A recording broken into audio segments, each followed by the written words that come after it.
الشیطان الرجیم بسم اللہ الرحمن الرحیم۔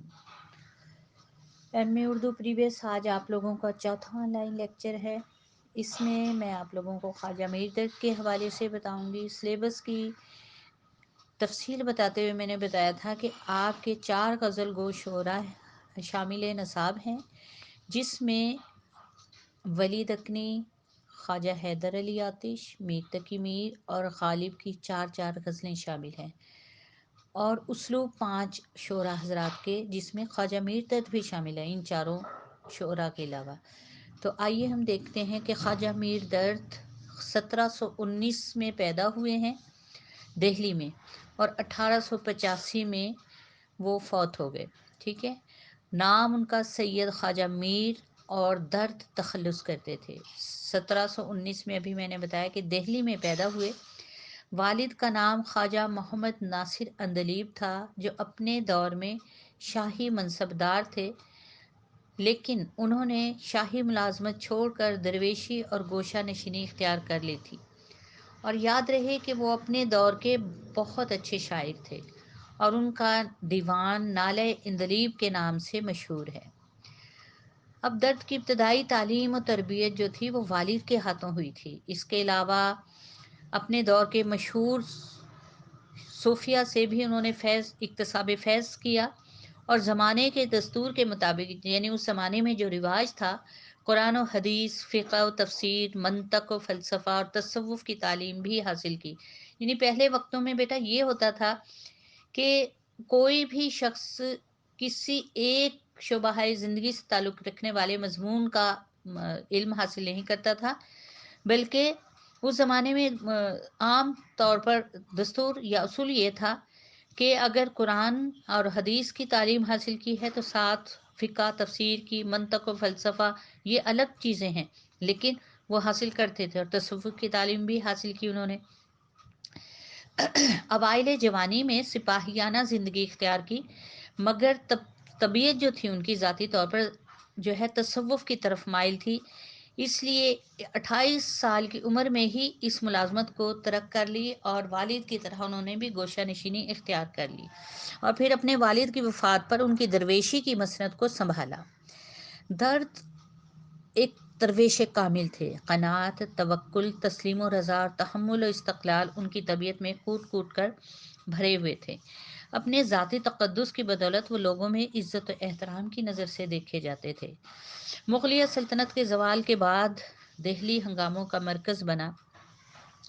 نادر شاہ، احمد شاہ ابدالی، جاٹوں اور مرہٹوں کے پے در پہ حملے اور لوٹ مار کے باعث دلی میں ایک افراتفری پھیلی ہوئی تھی۔ اس زمانے میں شرفا کو اپنی عزت بچانا اور معاش کا انتظام اور اہتمام کرنا بہت ہی دشوار ہو گیا تھا۔ اس افراتفری ناقدری زمانہ میں، بے قدری کے زمانے میں، پریشان حالی کے عالم میں دہلی کے اکثر شعراء نے دہلی کو چھوڑ دیا تھا۔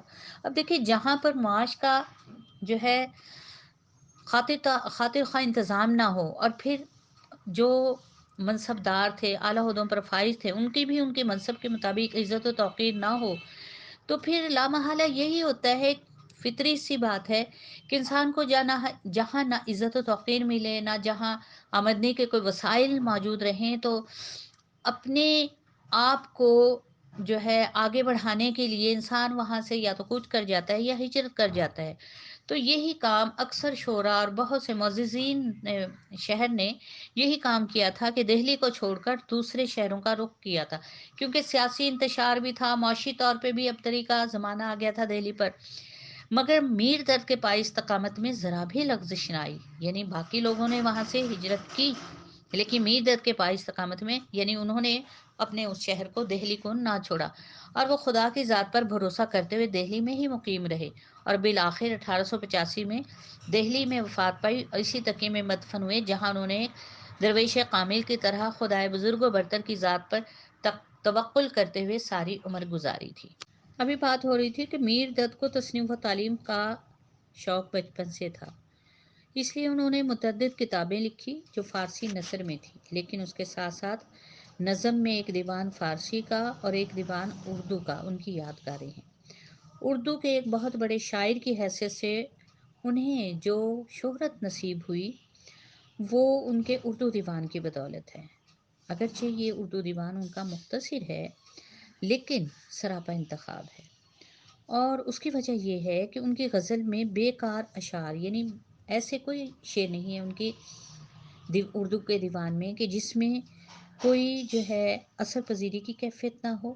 یعنی جو بھی شعر ہیں اگرچہ کم ہیں لیکن تمام شعر پر اثر ہیں اور براہ راست دل پر اثر انداز ہوتے ہیں۔ خواجہ میر درد کی شاعری کا اگر ہم جائزہ لیں تو یوں لگتا ہے کہ جیسے ان کی اپنی حقیقی زندگی کا عکس ہے، اور ان کا کمال بھی یہی ہے کہ انہوں نے عشق و عاشقی کے روایتی جو ہے موضوعات کو معرفت کے حقائق کے ساتھ اس طرح ملا دیا کہ اردو شاعری میں ایک نئی روایت قائم ہوگی۔ اس لیے میر تقی میر جیسے عظیم غزل کو بھی انہیں شاعر تسلیم کرتے ہیں۔ شعر ہے میر درد کا: آتش آتش عشق جی جلاتی ہے، یہ بلا جان پر ہی آتی ہے، تو ہے اور سارے باغ ہے ہر وقت داغ ہیں اور میری چھاتی ہے۔ یا پھر ایک اور شعر ہے: اب کی تیرے در سے گر گئے ہم، پھر یہی سمجھ کے مر گئے ہم، کس نے یہ ہمیں بھلا دیا، معلوم نہیں کدھر گئے ہم۔ میر درد نے صوفی اور درویش شاعر ہونے کے ساتھ ساتھ ایسے اشعار بھی کہے ہیں جن میں خالص عشق مجازی کا رنگ دکھائی دیتا ہے۔ ان کا یہ رنگ تغزل ایک جذب و مستی کی کیفیت کا آئینہ دار ہے، اور اپنے عاشقانہ اشعار میں انہوں نے انسانی محبت، واردات قلبی، احساسات کی بڑی خوبصورت اور مؤثر تصویریں کھینچی ہیں۔ میں جاتا ہوں دل کو تیرے پاس چھوڑے، میری یاد تجھ کو دلاتا رہے گا۔ یہ دیکھیں، یوں لگتا ہے جیسے کسی آج کے شاعر نے یہ باتیں کی ہوں۔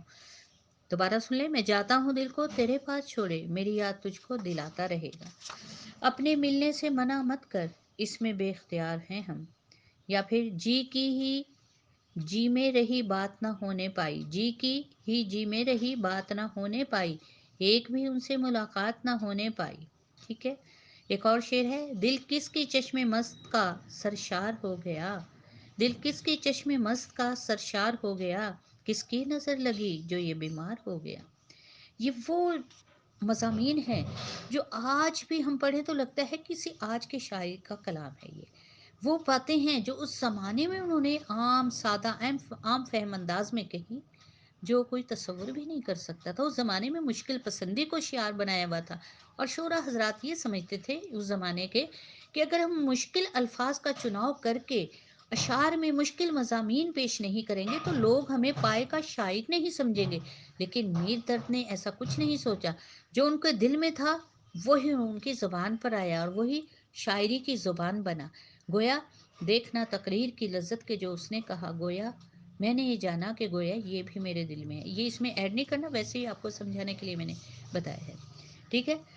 اب ہم دیکھتے ہیں کہ میر درد کی شاعری میں حقیقت اور مجاز کا بڑا خوبصورت امتزاج ملتا ہے۔ یعنی حقیقت کہتے ہیں جو حقیقت سے تعلق ہے، مجاز یعنی مجازی رنگ۔ حقیقت سے مراد ہے عشق حقیقی، اور مجاز سے عشق مجازی۔ ان دونوں کا بڑا خوبصورت امتزاج بھی، کہیں صرف تصوف پر مبنی ان کے اشعار، اور کہیں جو ہے ان کی شاعری مجاز کا رنگ لیے ہوئے، لیکن کہیں یہ دونوں چیزیں اس طرح سے ملی جلی اشتراک کے ساتھ وہ پیش کرتے ہیں۔ یعنی اس میں حقیقی رنگ بھی ہے، مجازی رنگ بھی ہے، دونوں رنگ اس طرح باہم ملے ہوئے ہیں کہ اکثر جگہ پڑھنے والا یعنی قاری جو ہے اس کے لیے فیصلہ کرنا مشکل ہو جاتا ہے، دشوار ہو جاتا ہے کہ درد کا مخاطب محبوب حقیقی ہے یا محبوب مجازی۔ ان سے یعنی گویا ان کے ان اشعار میں ذو معنویت ہے، دو معنی ہیں ان اشعار میں۔ یہ درد کا بہت بڑا کمال ہے کہ انہوں نے اپنی شاعری میں مشاہدہ حق کو شعر کا ایسا رنگین و دلکش لباس پہنایا ہے کہ مجاز اور حقیقت دونوں ہم آہنگ اور شیر و شکر نظر آتے ہیں۔